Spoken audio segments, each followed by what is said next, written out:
Just before I do introduce the panel up here today, I think it's only right if we can just mention a great Wigan Athletic supporter who unfortunately has gone missing, Dan and Orm.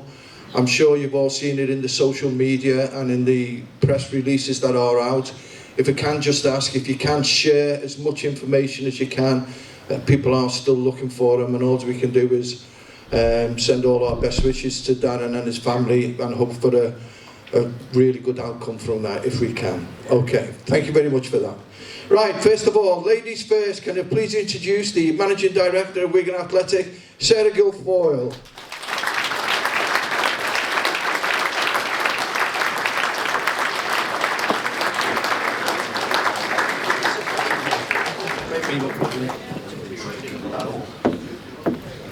Okay, and then we've got our Sporting Director, Gregor Rioch.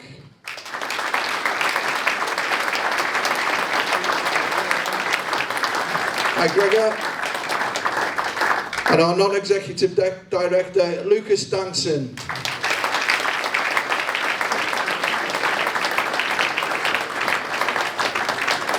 Hi, Lucas. All sitting comfortably? Evening all. Yes, good evening to you all. Thank you for coming. Obviously, it's our annual forum. The supporters get a chance to ask us some questions a bit later on, but obviously the first thing we need to really address, I'm sure everybody, is the Sean Maloney leaving the club. Everybody knows he was very, very popular. Everybody got on really well with him. He'd done so much for this football club, and for you, Gregor, particularly, it must have been a particularly difficult decision. Yes, I think before we go any further, it's important we do address the fact that Sean Maloney took over this football club as manager during some of its most troubled times and did a fantastic job in putting us back on track. And he spent 2 years working hard, was an extremely diligent and hard worker. And unfortunately, yes, parted company with the club a couple of weeks ago. We've obviously appointed a new head coach yesterday, and we look forward to working with him. But I think to go to Sean, I think just unfortunately this season we've been particularly inconsistent. I think the phrase that a lot of people that I've heard use was consistently inconsistent. And I think it's important that we try and bring back entertainment to the Brick. We're everybody's aware we're the lowest goal scorers in the league. And I think leading up to the Reading game, the Huddersfield game, we were sort of second bottom in the home form table. We've only had back-to-back wins once this season, so there was a lot of elements that you look at. We want a bit more consistency, we want to bring back more entertainment, especially in the final third, and we're really pleased that we brought Ryan to the football club to see if we can progress forwards and take us where we want to go. Well, I'm sure we're going to get questions later on this, but I presume we must have had a succession plan in place for this sort of a situation.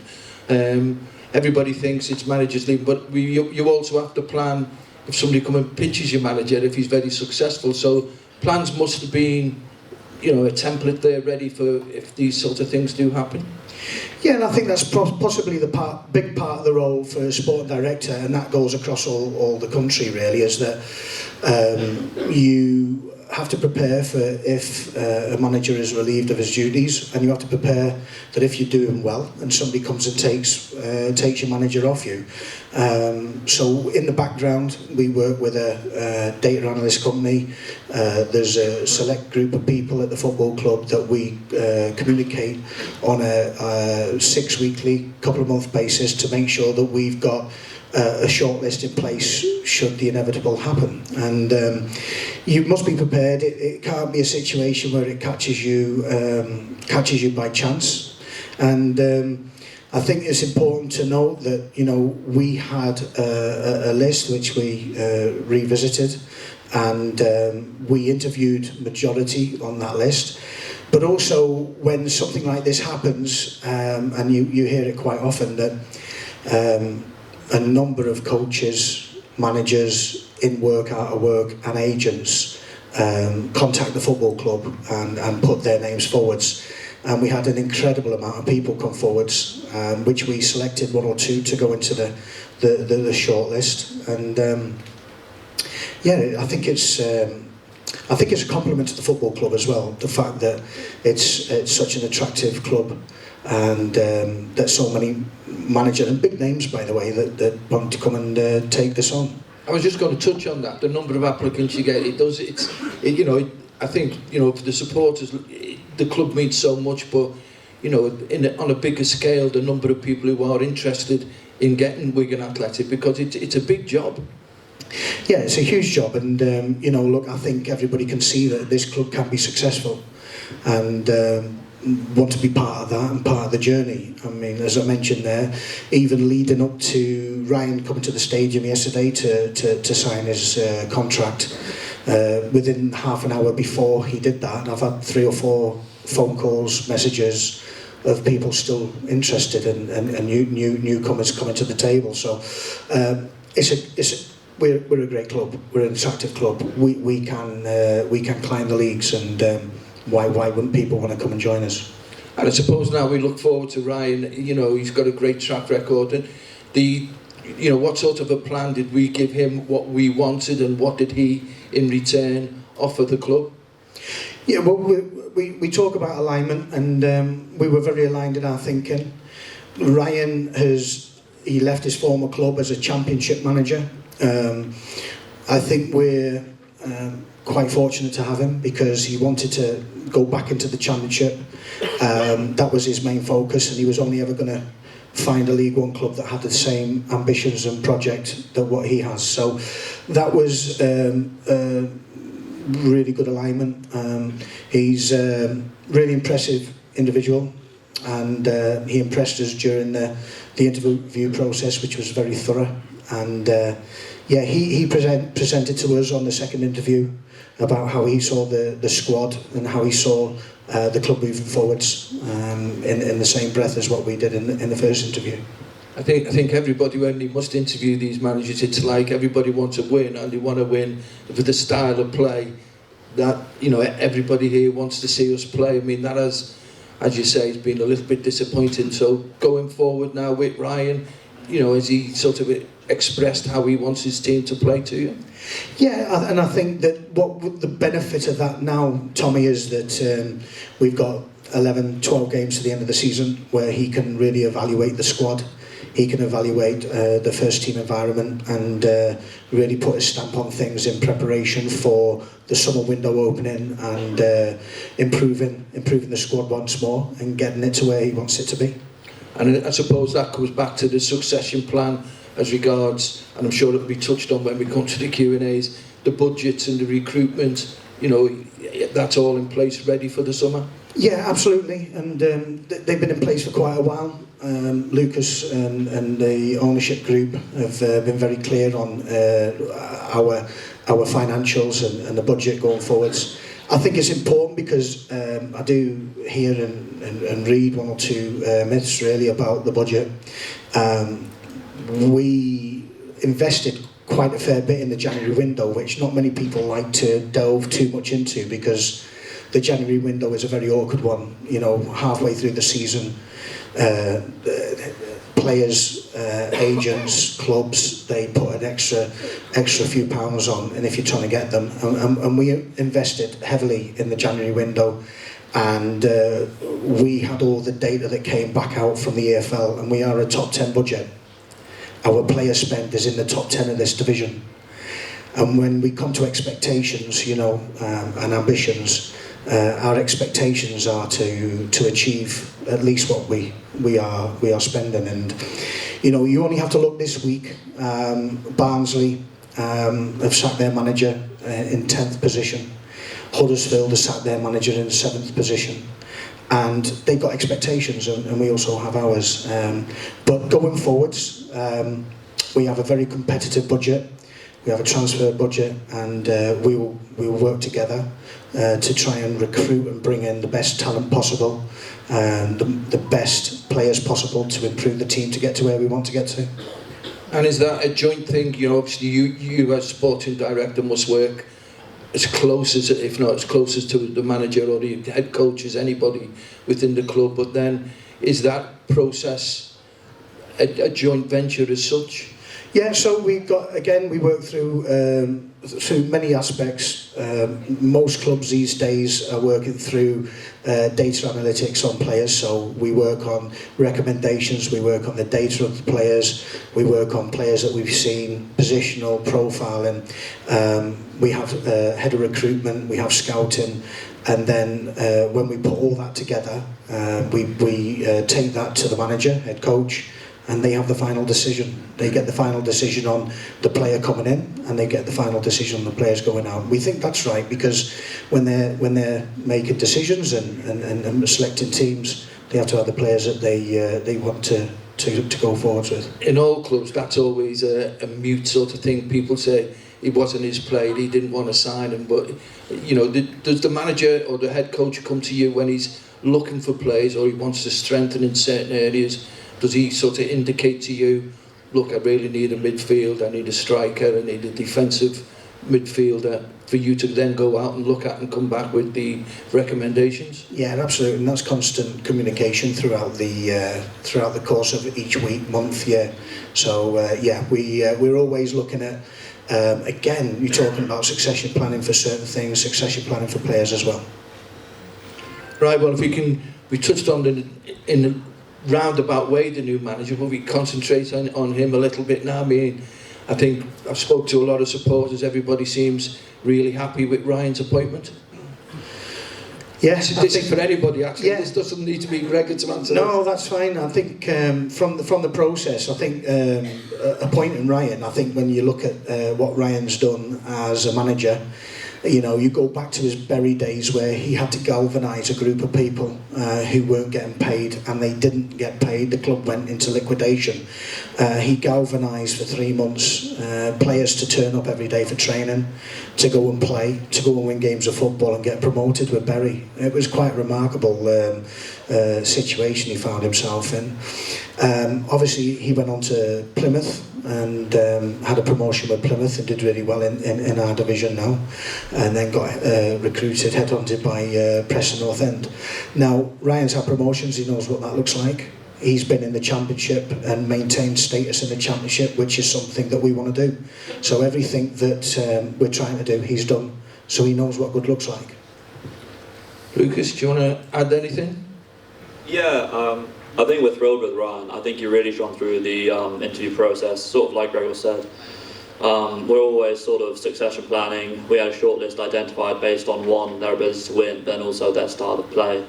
So we managed to move pretty quickly once we kind of got a foot. And in the two-stage interview process, Ryan really shone through it all. We'd like to get him in the building. He's constantly overperformed with Preston and with his other two teams, and we're really looking forward to getting through the next 10 games and really kicking forward next season.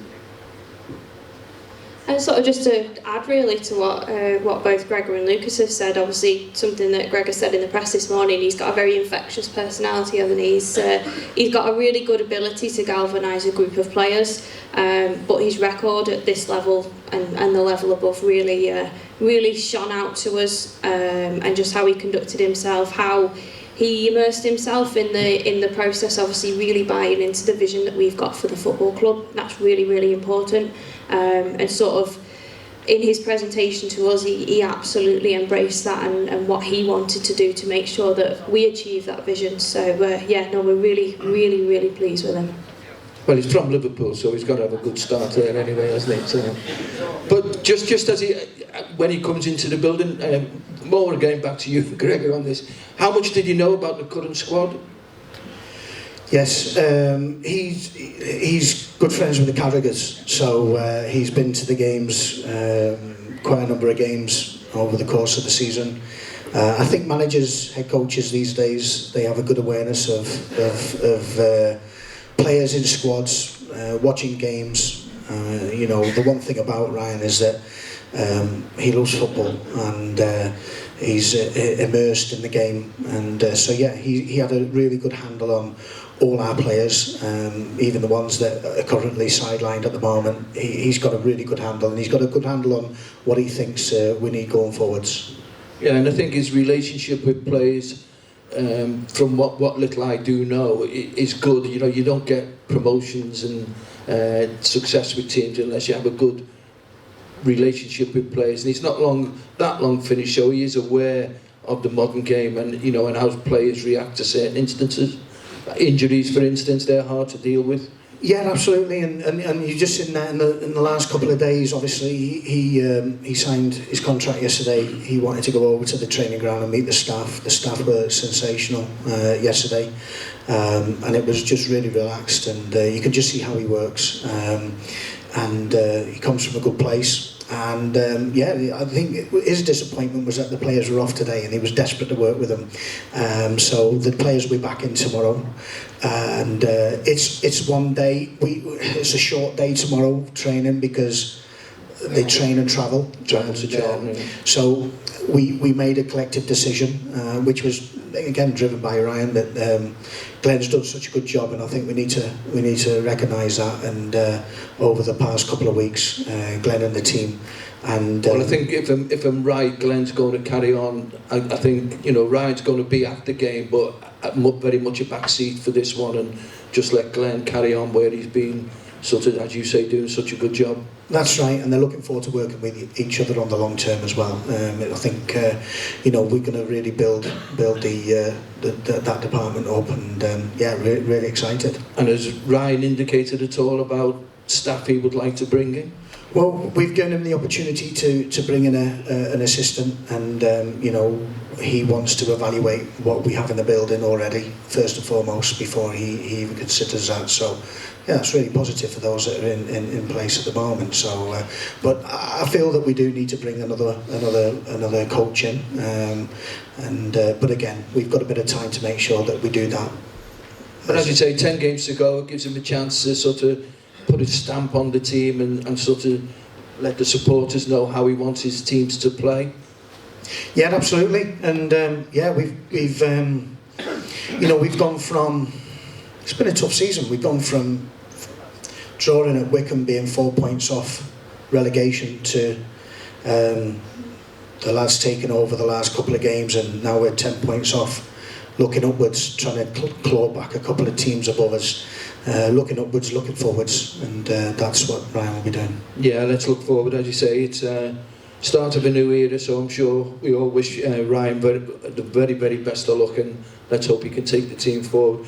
We're going to come on now to some other items to do with the ownership. If I can just ask you, as people can see, we are filming this for people who couldn't get here, and it's going to be go out on the website, I think, in the next week or so. But if I could just ask, if you are wanting to walk across, if you could walk behind the camera and not in front during the film, it would be a big help to us.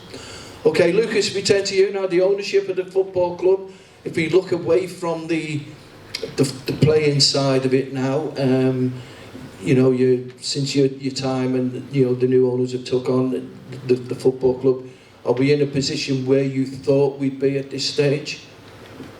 Yeah, it's been a really it's nearly 2 years, right? It's been a great 2 years, very full on. I think when we joined, the quickest time to ever do a deal in EFL history was 42 days, and I think we did it in 6. The first year was a lot of firefighting, you know, from the -8 points, the transfer ban, players' contracts being void, so being able to leave, to some of the stuff behind the scenes. I think when we joined again, we were in the middle of season ticket renewal.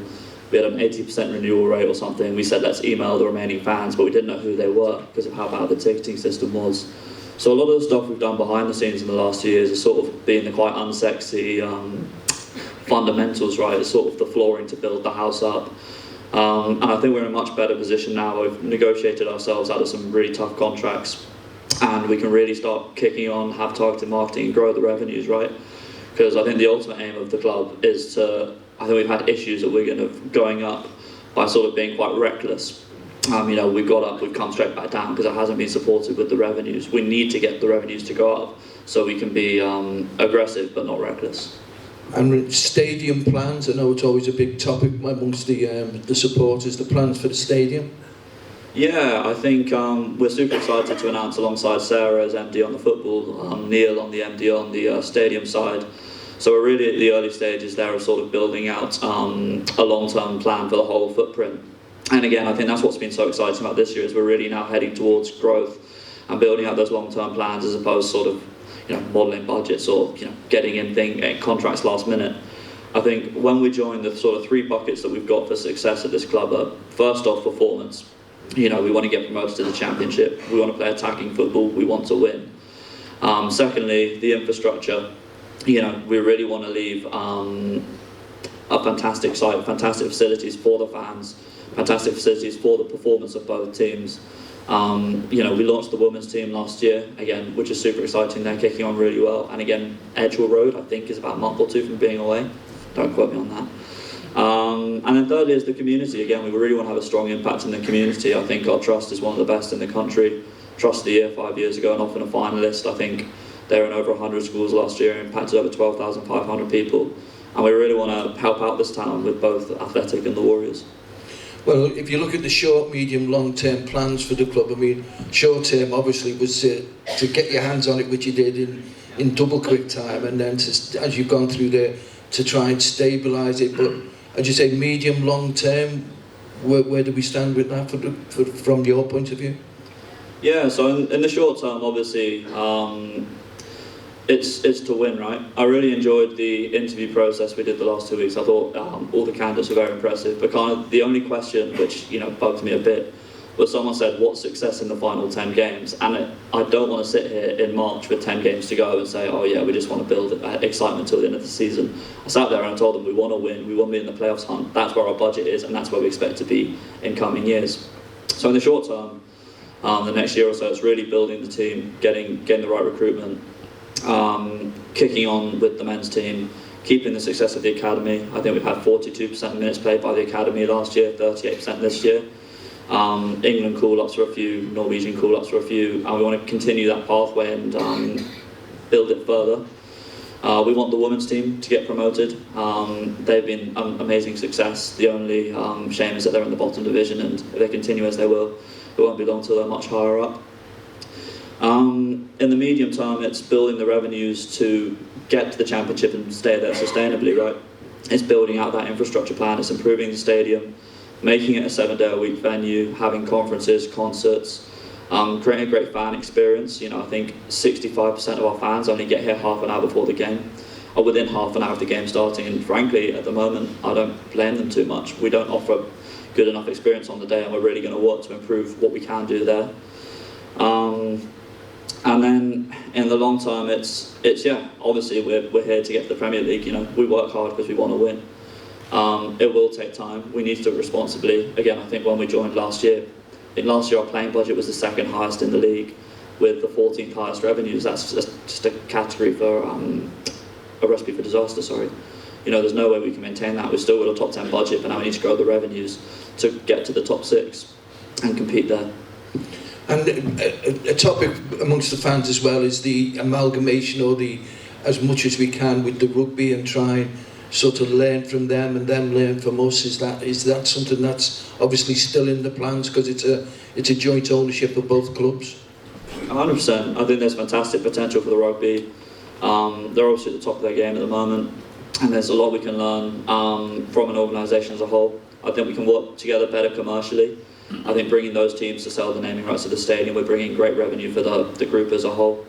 I think we can work together on the infrastructure. Again, I think the stadium is used by both, and anything we do here does benefit both sets of fans.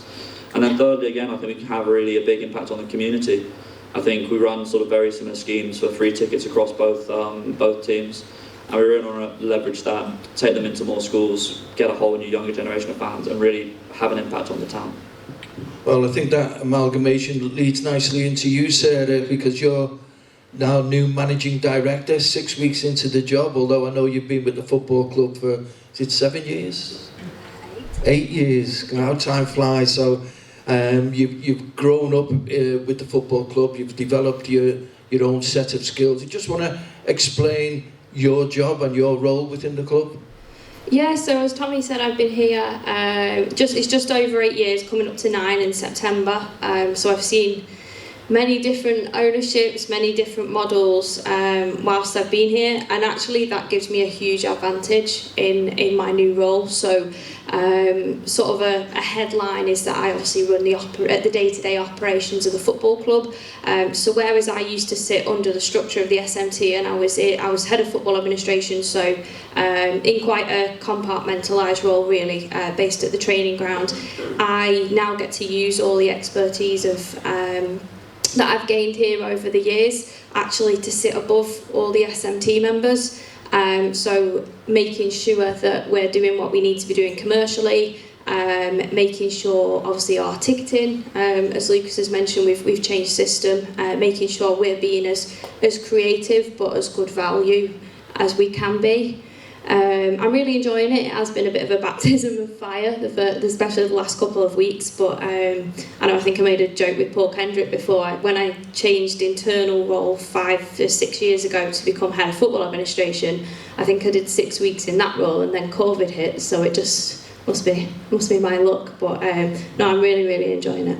But the amalgamation with the two clubs, does that give you an opportunity to pick the brains of the rugby side of it and see how they do things? Lucas has sort of said about getting fans to the ground earlier and give them something to come for in the first place. Is that within your remit? Yeah, absolutely. So particularly commercially, as Lucas has mentioned, there's a lot of club partners that are potentially with one club or the other. There are a few, such as like Greenmount, Westwood Motors, they now work with both groups, and it absolutely makes sense that other than Heinz, and obviously they're a huge brand, ourselves and Wigan Warriors are the two biggest exports in Wigan, and the power of those two brands together it could be a real force for good. So we need to make sure we're using that. But commercially, yeah, businesses should be working with both clubs.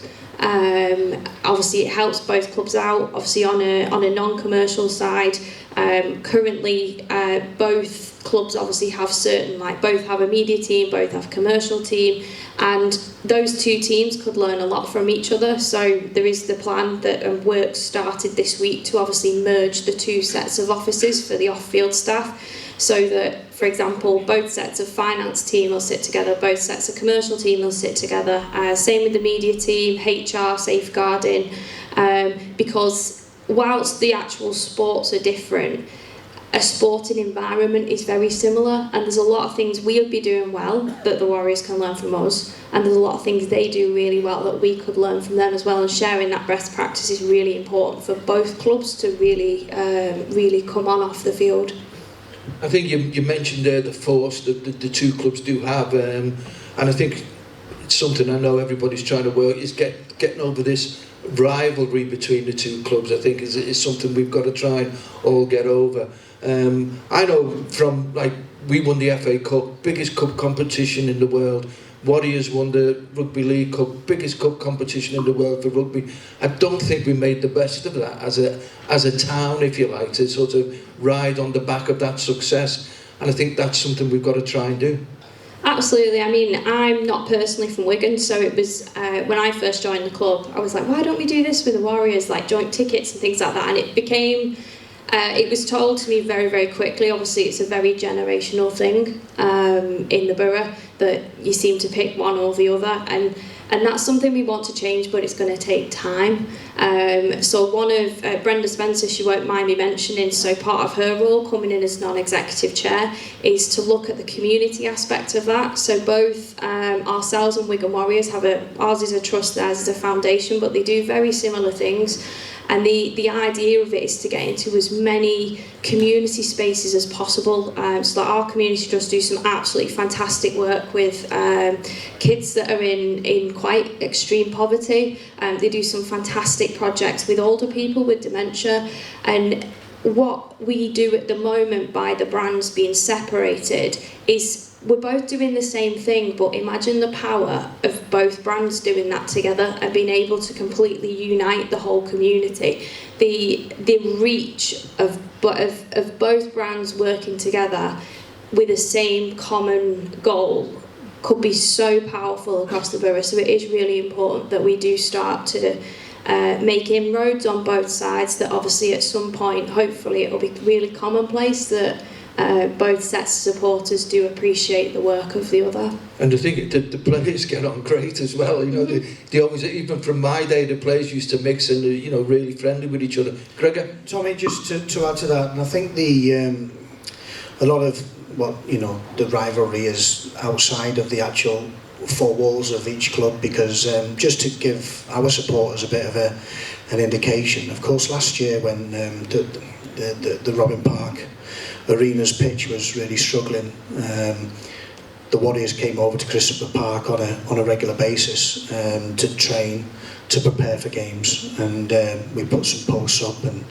they came in and we could learn off of watching them. And then just on the flip side, this last couple of weeks have been very difficult for the players and the staff, and Matty Pete invited the players and the staff over last Wednesday to Robin Park to watch training, to do a gym session over there in a different environment, and had an hour with the lads, talking to the lads about where they were at, where their minds were at, and had a really good conversation. So I think we respect each other in a sporting terms, on and off the field, and you know, I'm grateful for that, because I think that's working together. That's because it's Wigan, and Wigan's important, and if we can make a difference to one of the sports in Wigan, then we will do so.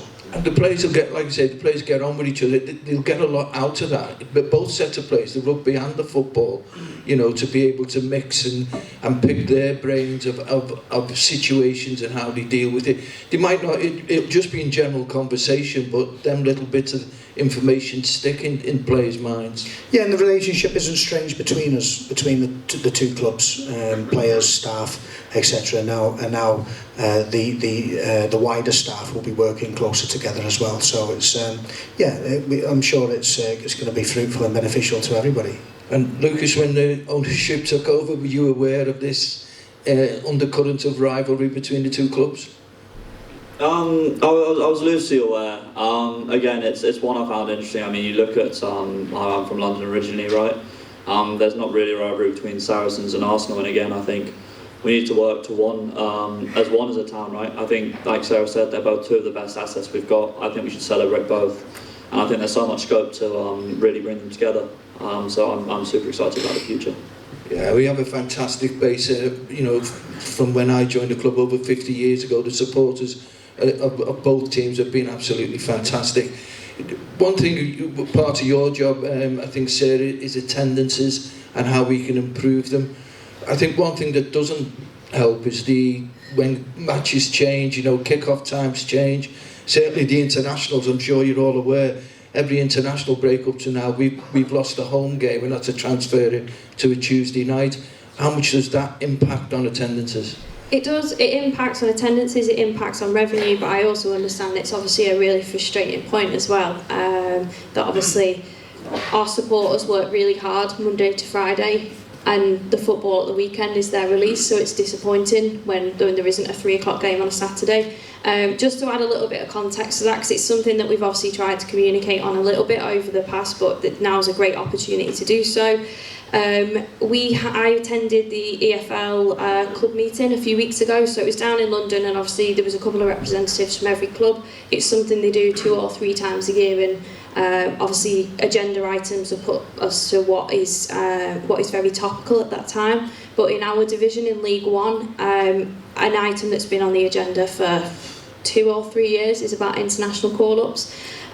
So for those of you, most will probably be familiar, but obviously I'll just explain the process. Obviously in the Championship and the Premier League, international breaks are just defaulted because obviously the players that play in those divisions are quite regularly, a great number of them being called up for their national sides.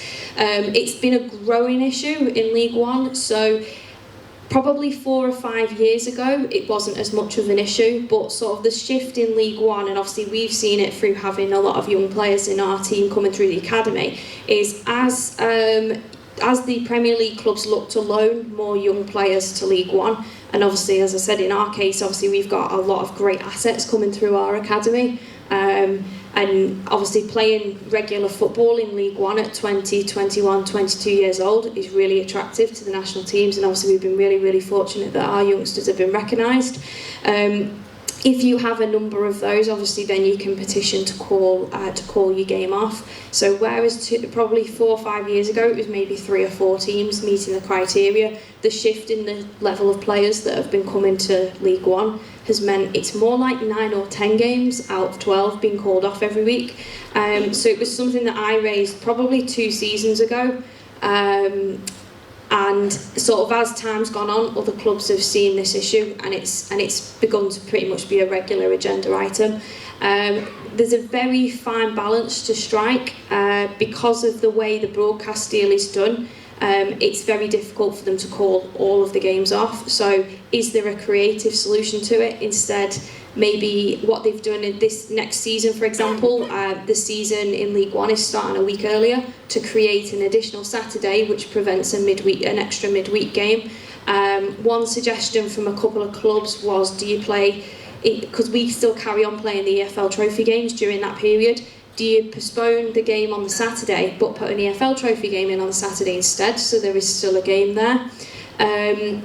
It's all to do with fixture congestion, to be quite honest, and it stems from your Premier League clubs that compete in the Champions League. Obviously the expanded format, that means there aren't as many midweek games. It also was the accumulation of the really disappointing decision of the FA to scrap FA Cup replays.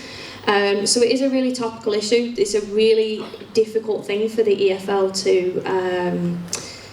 to solve because there's so many different viewpoints, but it's something that we're very aware of, and it's disappointing that we do lose the Tuesdays. The other thing I personally raised with the league was that the last 2 seasons we've been really unfairly hit that the majority of our games that are being postponed are home games. Out of the four each season, 3 of them have been at home. It's a bit easier to strike that balance if you're losing 2 home games or 1 home game rather than 3.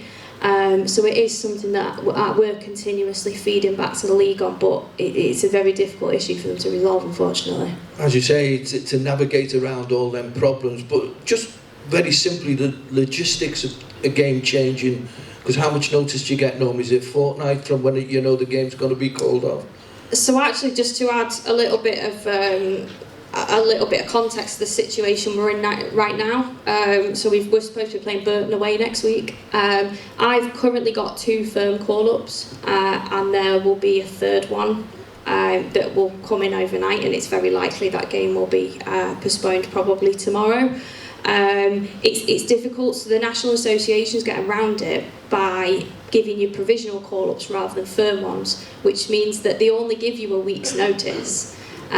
So, I mean, actually, say a week's notice, the players that will leave for international duty on Sunday, but it only gives you a week's notice for supporters. And what has been petitioned again by clubs is, can we force the national associations to give firm call-ups earlier, so that if we are going to call the game off, can we call it off 3 or 4 weeks in advance rather than a week? Because it's not fair. I know some of you will have held off making plans for travel and accommodation and whatnot for next week because you just don't know if the game's going to go ahead.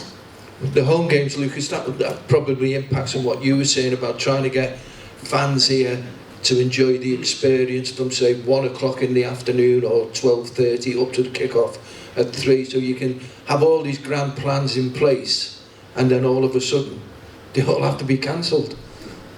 And the loss of revenue, the cost of doing that, and then the loss of revenue from that as well. Yeah, exactly. I think there's a big difference between your Tuesday and Saturday night games, and it's one we're hoping to address in the upcoming season ticket release as well. But yeah, you're 100% right. It's something that definitely needs looking at, and something we need to start working towards.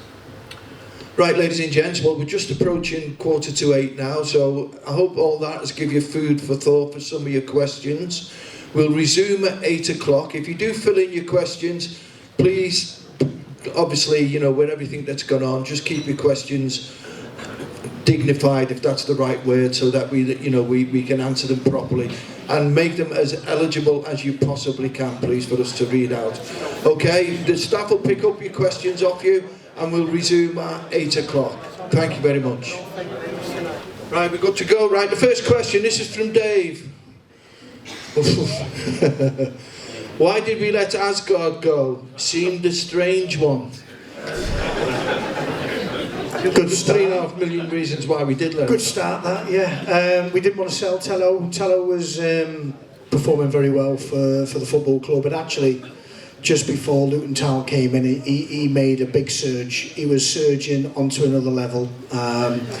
Let's rewind back to the previous ownership when they stopped paying players on time. We were in breach of contract as a football club, and eventually all the players were able to walk away on a free if they handed in served their notices, and we were on the verge of losing the likes of Tello, the likes of Charlie Hughes, who Charlie was just breaking onto the scene, and Tello had been established, and we were on the verge of losing them on a free.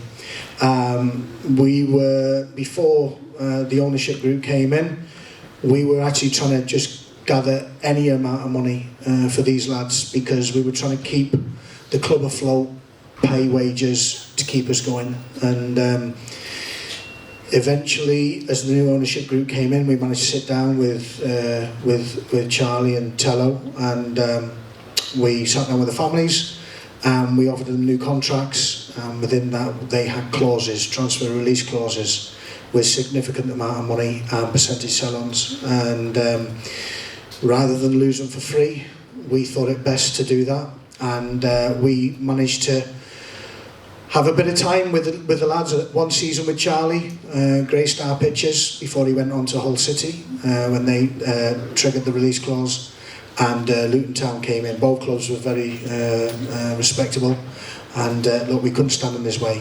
He had the decision to stay, he had the decision to go,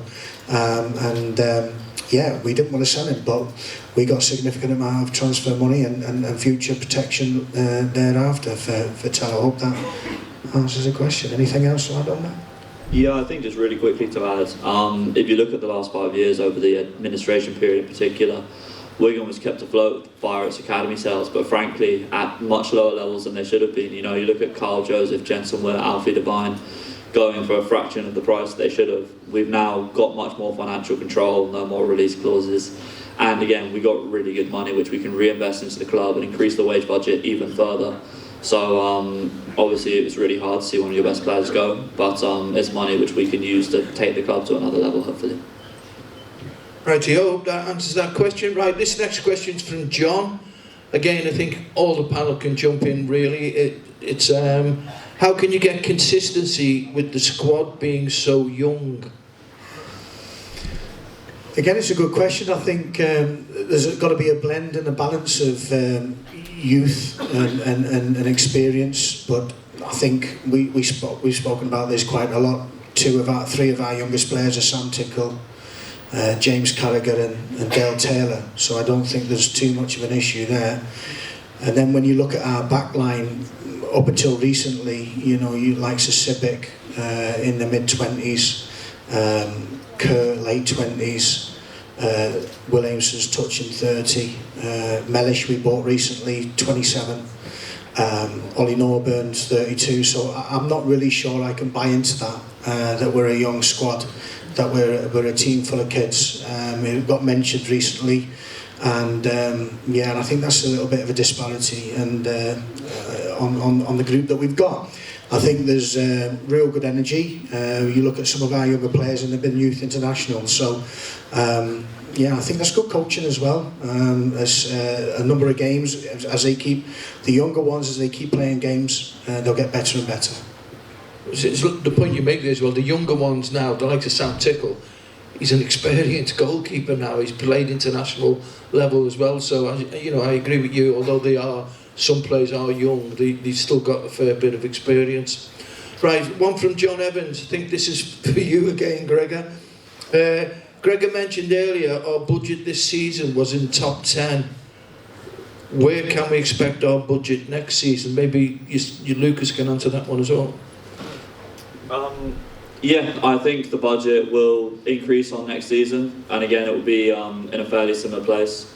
Like we said, it's one where we need to get the revenues to follow it. So we need to get it across sort of, ticket sales, retail, hospitality, transfer income. We need to increase these to get the budget in line with where we should be. Once we get the revenues to a place, we can grow sustainably, and that's the way we want to do it. I think it's important that we, Lucas mentioned it last week, expectation and ambition. We've got an expectation of being in and around about what's being spent. There's an ambition to see if we can outperform, which is, again, one of the key factors of recruiting a new head coach. Can they outperform the budgets that they've been given? And when you look at Ryan Lowe, he was given a budget at Preston which was a lot further down of where he finished in the Championship of 13th, 12th and 11th. So we want to outperform it. Rightio. This next questions, I'm trying to go through these as quick as we can, so we are on a bit of a time scale. This one's from Leighton.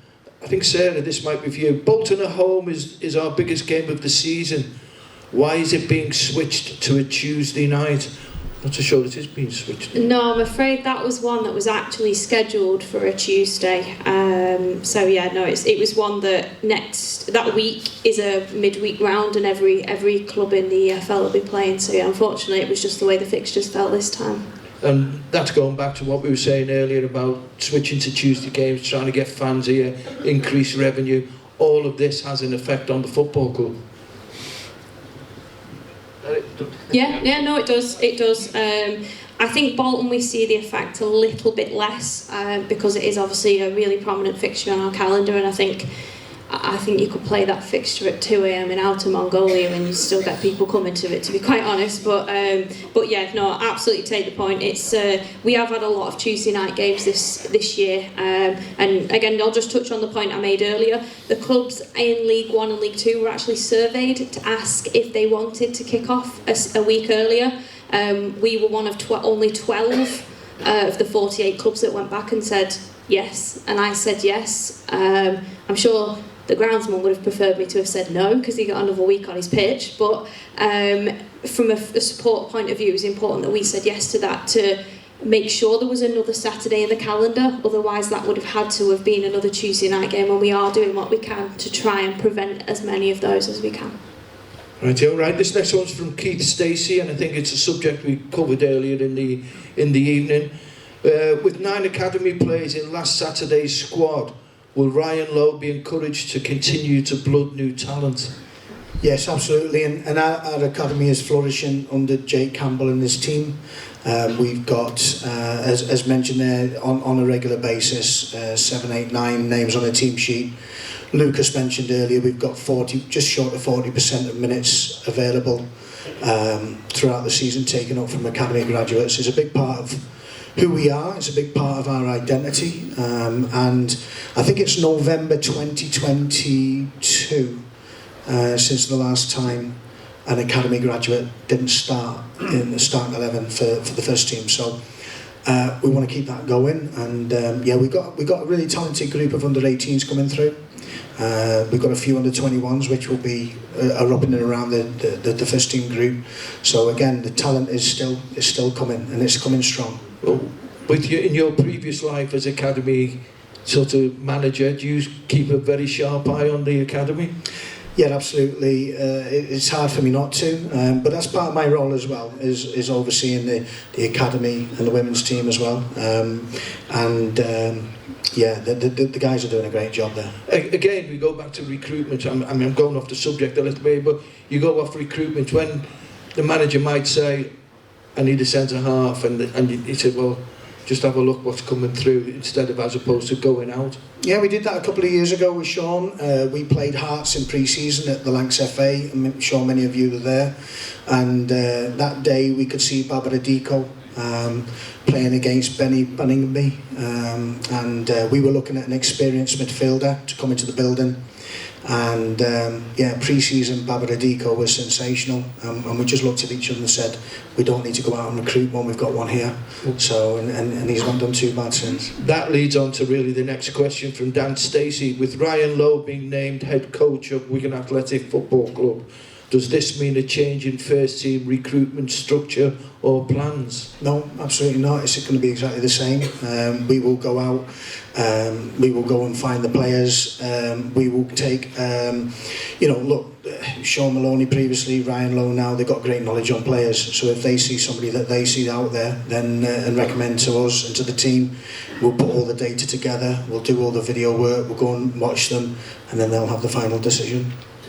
Right, this one's from Bob. He wants to know something we touched on about trying to get people in, I think, Lucas. Will there be any promotions on for the Bolton game to get more fans in?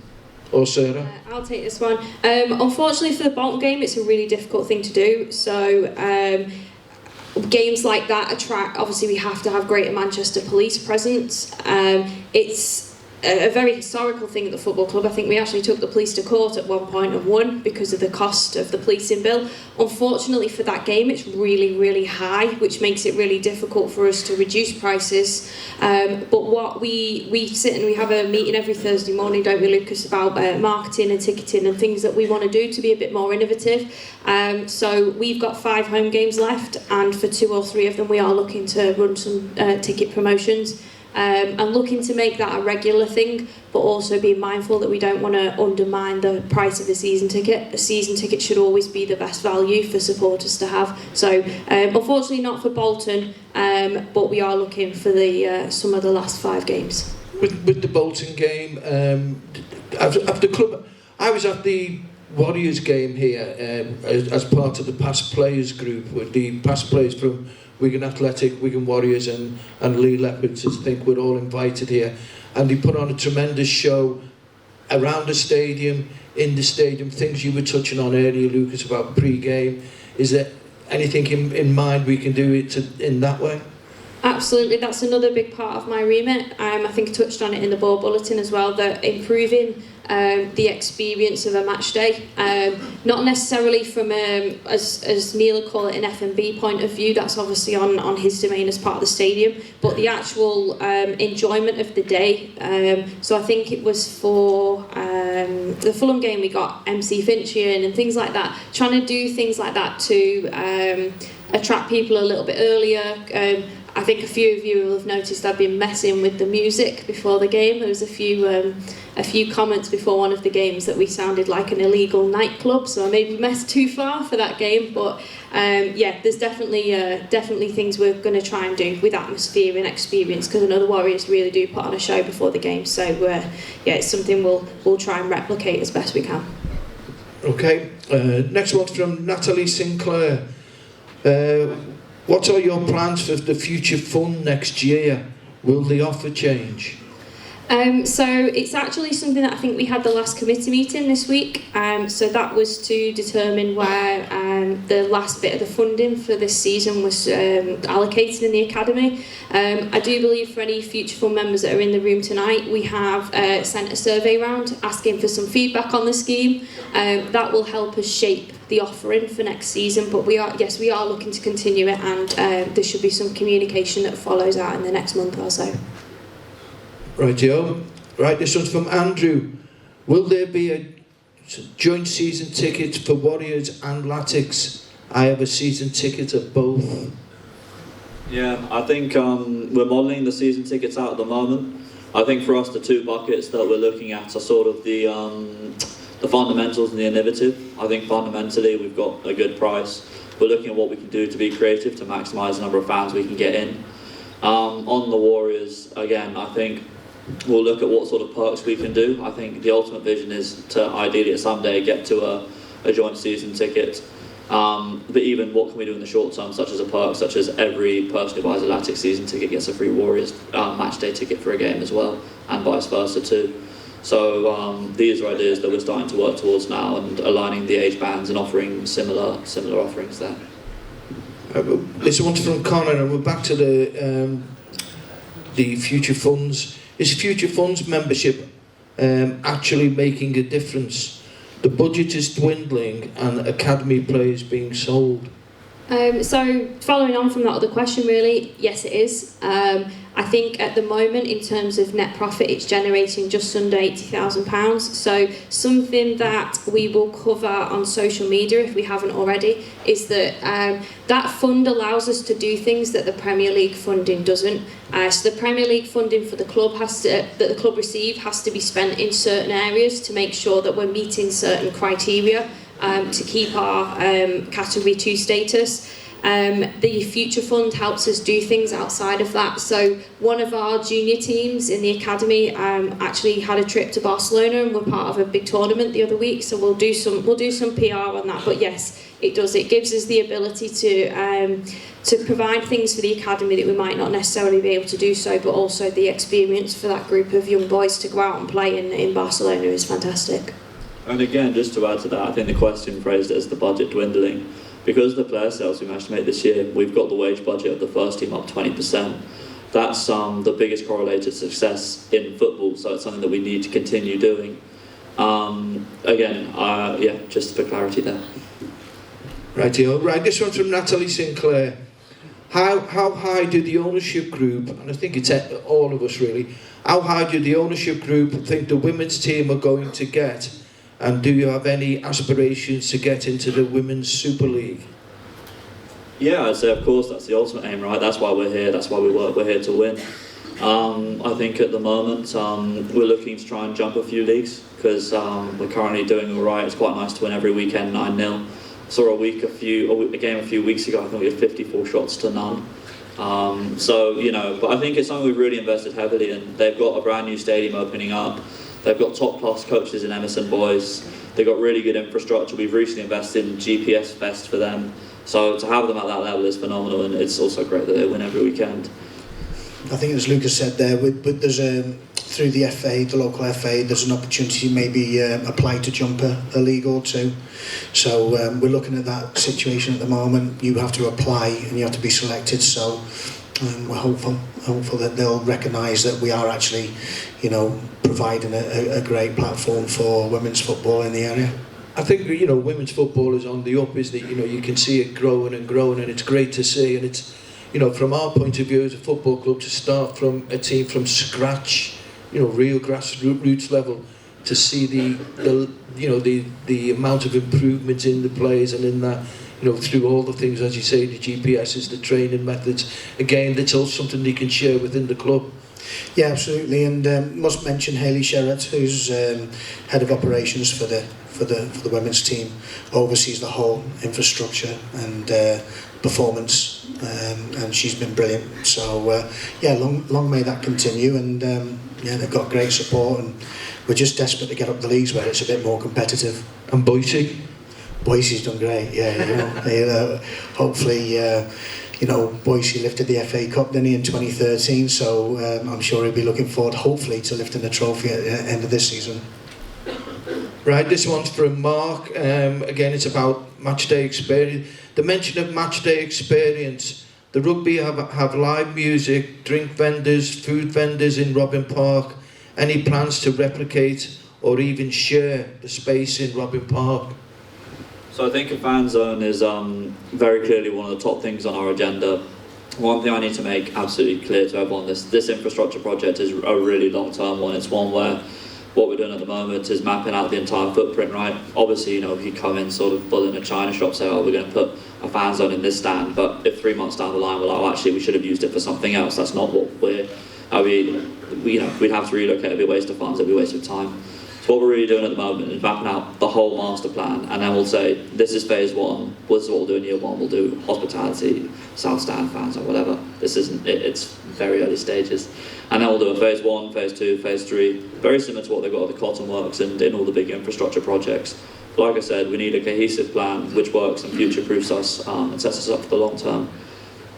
Right, this next one's from Kirsty. It's to do with season tickets. And I know the ticketing situation has been a big thing you've been trying to sort out in long term, as you explained earlier. But this is from Kirsty, as I say. Is there a possibility of family tickets, season tickets, to increase fans, i.e. adult and child, adult and two-child, etc.? It is something, so as mentioned before, we're in the early stages of modelling season tickets. Obviously we got some really good feedback from the Fab group the other week on that, and we are looking possibly around April time. Don't want to promise a firm date, but we're looking to do quite an early release this season. In terms of family tickets, we offer really good value on young children's tickets. It's something that is a real passion project of mine to grow the junior aspect of the football club, making sure we're getting into schools. We're looking at setting up a junior membership scheme similar to JJ's club. So some of you will have experienced JJ's club when you were younger, and that was a real pathway of getting people into the club. But to answer the question on family tickets, our children's season tickets are that good value that actually other clubs that we've modelled on, such as Bolton, their kids' season tickets are a lot higher, so the family tickets provide better value for them, whereas actually the price of our tickets mean we don't necessarily need to bundle them up, they're already good value. Where do we sit in ticket prices as regards the rest of football, football clubs in League One? Do we know? Yeah, so we obviously do a benchmarking exercise. We're very price competitive. At the moment, Bolton are cheaper than us, but it's something that we're trying to model out the elasticity to see what we can do there and see what we can do to be creative.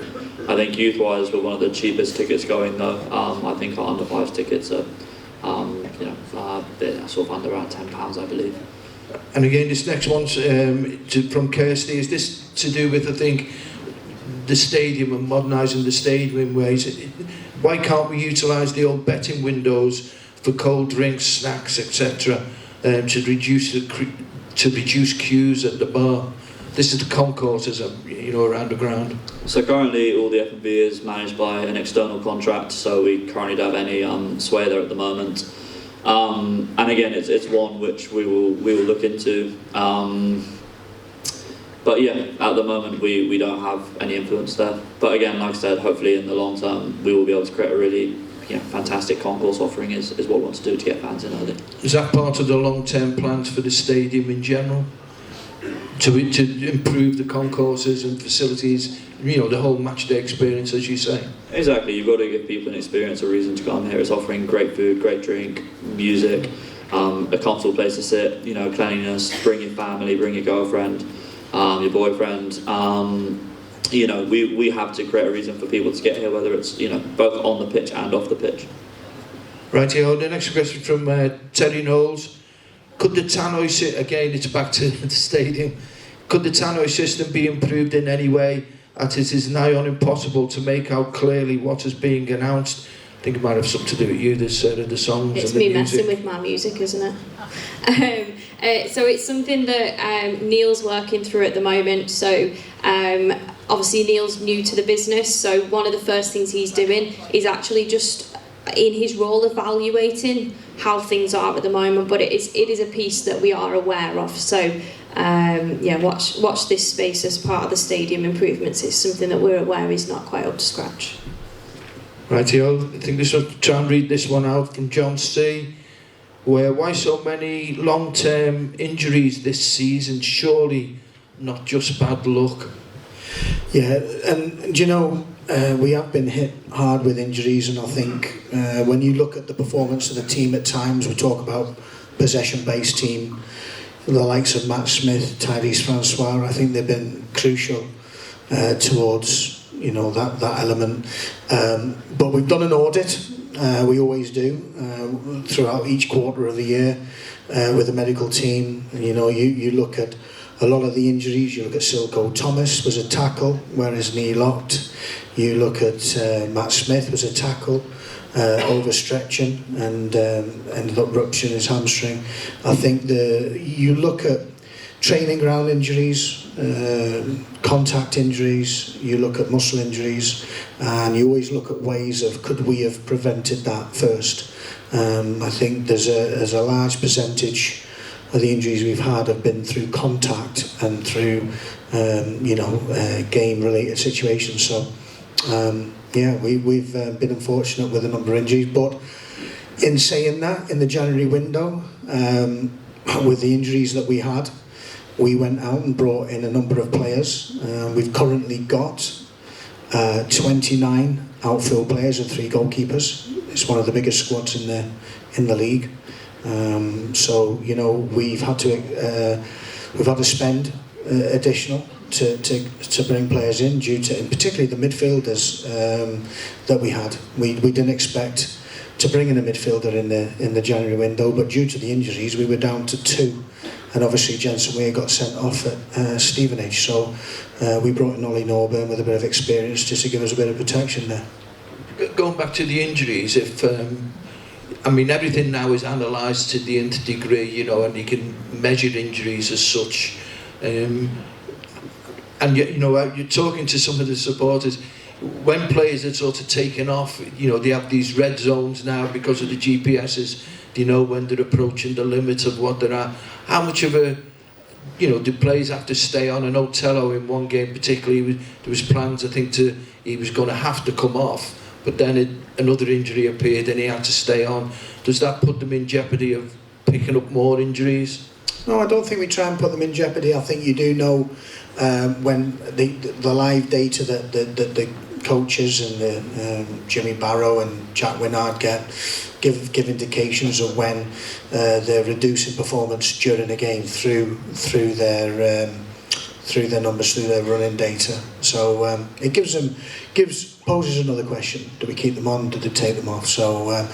But you know, I'm a big fan of keeping players on the pitch. I mean, see Johnny Smith coming off on 60 minutes, and it's like, well, I'm sure he could do a little bit more, and I'm sure he feels the same. There was a time when players hated coming off the football field. Now it seems that it is a squad game, and you have to show a good attitude of coming off. But I'd want to see the players staying on, and I want to see them gritting their teeth and going to the end, because I think later on in games, certain players can have a huge effect on other players who are tired. So I was delighted to see Johnny Smith play the full game the other night. I thought Glenn did a good job. I was talking to them at the training ground the other day, and they were saying about, like, you know, to pack sort of time with them to play all these games and this, that and the other, 2 games a week. I said, wait till you come to Easter. I said, we used to play Good Friday, Easter Saturday and Easter Monday. They couldn't believe it. They just couldn't believe it, you know. A black and white TV then, wasn't it? Well, I know that. Yeah. Proper leather footballers as well, or footballs. Right, we're just approaching 8:30. We're just going to have a general chat now about more about going forward now, and obviously under the new manager Ryan Lowe. We touched on it earlier on, but it's got to be sad to see Sean go and everything he's done for the football club, and we wish him well. But looking forward now, really exciting time. You know, new manager, new era. You know. What are you really expecting in the next 10 games? I know we have touched on it briefly, but if we can just expand on it a touch. Yeah, I think that it's for Ryan to see the squad, to analyse the team behind the team, and to give us his best analysis on that over the course of the next couple of months, to really drive it on to another level next season. So he'll settle in very, very quickly. He's very personable, he's got loads of energy, he's driven, he wants to win, he knows how to win, and we've got to do our best behind the scenes to give him the platform to do that, so which we're all together in doing so, and that includes everybody here on the floor, to give ourselves the best chance possible, get behind the team, and let's see if we can get some more wins between now and the end of the season. We've had back-to-back wins once this year, you know, and you know, we've not had enough wins or enough goals here at the Brick, and we need to make sure we do that between now and the end of the season. Lucas? Yeah, again, I don't want to be in the situation this time next year where we're saying, oh yeah, let's just, you know, build excitement and you know, start planning for next season. You know, in March we want to be competing, right? We want to be in the mix of the playoffs. We want to see what can happen. We want the drama at the end of the season. So unfortunately, I'm going to have to say, look, it's mainly we've got to start prepping for next. You know, rather have time to assess the squad.